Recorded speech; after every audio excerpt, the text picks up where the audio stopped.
السلام علیکم ورحمۃ اللہ وبرکاتہ۔ ناظرین و حضرات، میں ہوں آپ کے ساتھ آپ کا میزبان عبدالواجد اور آپ دیکھ رہے ہیں تسنیم ٹی وی۔ ناظرین، آج کی ہماری خاص پیشکش اسلام کیا کہتا ہے میں آپ کا استقبال کرتا ہوں۔ دین اسلام صرف عبادت کا نام نہیں ہے، خدا کی رضا اور خوشنودی بہت سارا ذکر اور اذکار میں نہیں بلکہ معاشرتی پاکیزگی اور خدمت خلق میں ہے۔ یہ بالکل غلط تصور لوگوں کے ذہنوں میں بٹھا دیا گیا ہے کہ دین تو صرف عبادت کا نام ہے۔ عبادت تو ظہور اسلام سے پہلے بھی ہوا کرتی تھی۔ اللہ رب العزت کے سامنے جھکنے والے تو پہلے بھی موجود تھے۔ روزہ، بیت اللہ شریف کا طواف اور حج تو اسلام سے پہلے بھی ہوا کرتے تھے۔ پھر وہ نئی چیز کیا ہے جو اسلام نے ہمیں عطا کی ہے، جس کا تصور اس سے پہلے نہیں تھا؟ وہ کیا ہے؟ دین اسلام نے ہمیں وہ نئی چیز اسلامی نظام اور مساوات اور حسن اخلاق کی صورت میں دی ہے، عدل و انصاف، حسن سلوک، رواداری کی شکل میں دی ہے، تمام انسانوں کے برابری کے حقوق کی شکل میں دی ہے، شاہ و غدا، امیر اور غریب، ادنا اور اعلیٰ، گورے اور کالے کی تفریق ختم کر کے انسانی برابری اور مساوات کی صورت میں دی ہے۔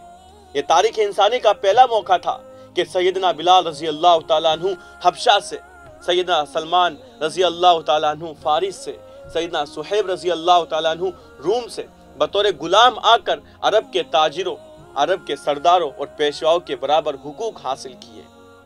یہ تاریخ بیت اللہ کا پہلا موقع تھا کہ ایک حبشی غلام کو جوتوں سمیت کعبۃ اللہ پر چڑھا کر اللہ اکبر کی صدا بلند کرنے کو کہا گیا۔ یہ اسلام ہی تھا جس نے عربی اور عجمی، کالے اور گورے، امیر اور غریب، شاہ و غدا کی تفریق کو مٹا کر ایک صف میں لا کر کھڑا کر دیا اور سب کو ایک جیسے حقوق دیے، سب انسانوں کو ایک دوسرے کی نگاہ میں برابر کر کے ایک لائن میں کھڑا کر دیا۔ اگر دین صرف عبادت کا ہی نام ہوتا تو انبیاء اور رسول ساری زندگی بیٹھ کر عبادت کرتے اور کرواتے رہتے، تسبیح اور اذکار کرتے رہتے۔ ہمارے آج کے پیر و مشائخ کی طرح انہوں نے جہاد کیوں کی ہے؟ ان کی تو ساری کوششیں، ساری توانائیاں، ساری صلاحیتیں معاشرے میں قیام امن کے لیے تھی۔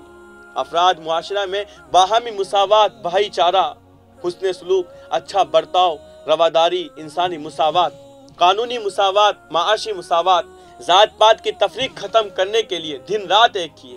یکساں حقوق، یکساں قانون، یکساں وسائل کی تقسیم، سب کے لیے یکساں معاش اور روزگار کے مواقع، عدل و انصاف کی بالادستی کے لیے انہتک محنتیں کی۔ انہوں نے تو اپنے شب و روز فلاحی کاموں کی تنظیم و تنقیز کے لیے گزاری۔ کیا یہ سب سیاسی امور نہیں ہے؟ بلکہ یہ وہ سیاسی امور ہے جو دین اسلام کی اصل ہے، دین اسلام کی بنیاد ہے۔ گویا ثابت ہوا کہ اسلام خود ایک سیاست کا نام ہے، جس کی سیاست کا مقصد زمین پر خدا کی حاکمیت قائم کرنا ہے۔ اب یہ حاکمیت مساجد اور مدارس، حجروں اور خانقاہوں میں بیٹھ کر اللہ اللہ کرنے سے تو قائم نہیں ہوگی۔ اس کے لیے باہر نکلنا پڑے گا، لوگوں میں گشت کرنا پڑے گا، لوگوں کے معمول پر نظر رکھنا پڑے گا، قربانیاں دینی پڑے گی، جہاد کرنے پڑیں گے، پتھر کھانے پڑیں گے، کانٹوں پر چلنا پڑے گا۔ یہ سب ایسے گھر بیٹھے اللہ اللہ کرنے سے حاصل نہیں ہوگا۔ آپ حضور اکرم صلی اللہ علیہ وسلم کی عملی زندگی کا مطالعہ کریں تو ثابت ہوگا کہ آپ نماز اور روزہ اور حج اور فرض عبادات کے بعد جتنا بھی وقت ملتا وہ اسی طرح کی دنیاوی اور سیاسی امور کی بجا آوری میں صرف ہوتا تھا۔ آپ گھر نہیں بیٹھے رہتے تھے۔ نہ آپ کا طریقہ اور نہ آپ سے پہلے کسی نبی کا یہ طریقہ رہا ہے جو آج کے پیر و مشائخ، آج کے شریعت اور ترقیت کے رہبروں نے اپنا رکھا ہے۔ کسی نبی اور رسول نے گھروں اور حجروں میں مقید ہو کر اللہ اللہ اور دم درود کر کے نذرانے نہیں کھائے۔ صبح گھر سے تیار ہو کر آنا اور ٹھکانے پہ جا بیٹھنا اور گاہکوں کا انتظار کرنا اور شام کو سب کچھ سمیٹ کر گھر چلے جانا، یہ تو دکانداری طرز ہے، یہ قوم کی رہبری نہیں ہے۔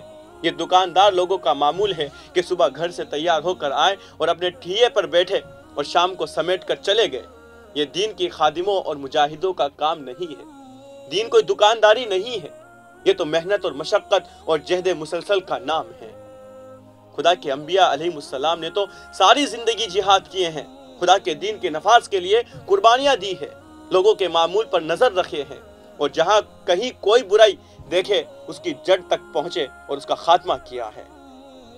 معاشرے میں خدا کے قانون کی بالادستی، عدل و انصاف، مساوات اور جملہ انسانی حقوق کے تحفظ کے لیے ساری زندگی لڑے ہیں اور دن رات قربانیاں دی ہے۔ آج ہمارے معاشرے میں کسی اسلامی قانون کا نفاذ نہیں ہے، مجموعی طور پر معاشرے میں کسی ایک شرعی حکم کے پاسداری نہیں ہو رہی ہے۔ اور شریعت کے رہبر بڑے سکون اور اطمینان سے گھر بیٹھے ہیں، بہت مطمئن ہو کر۔ ان کے نزدیک یہ جنگ اور جہاد کی سی کیفیت ہی نہیں ہے۔ خدا کا تو حکم ہے کہ اس وقت تک جہاد کرو جب تک دین غالب نہ آ جائے۔ اس وقت دین کہاں غالب ہے؟ کوئی ایسا خطہ زمین ہے جہاں دین کسی اعتبار سے غالب ہو؟ معاشرتی رہن سہن کے اعتبار سے، اخلاقی پاکیزگی اور مساوات کے اعتبار سے۔ اور یہ مساوات آئے بھی کیسے؟ جنہوں نے مساوات کا درس دینا تھا وہ تو کہتے ہیں ہم عرفہ اور اعلیٰ ہیں، ہم تو بڑے فاضل ہیں، ہم تو برتر ہیں، ہمارے ہاتھ پاؤں چومے جائے۔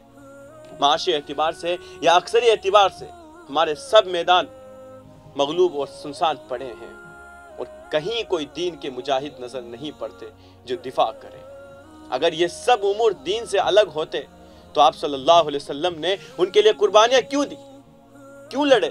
ان کے قیام اور تنقیز کے لیے جہاد کیوں کیے؟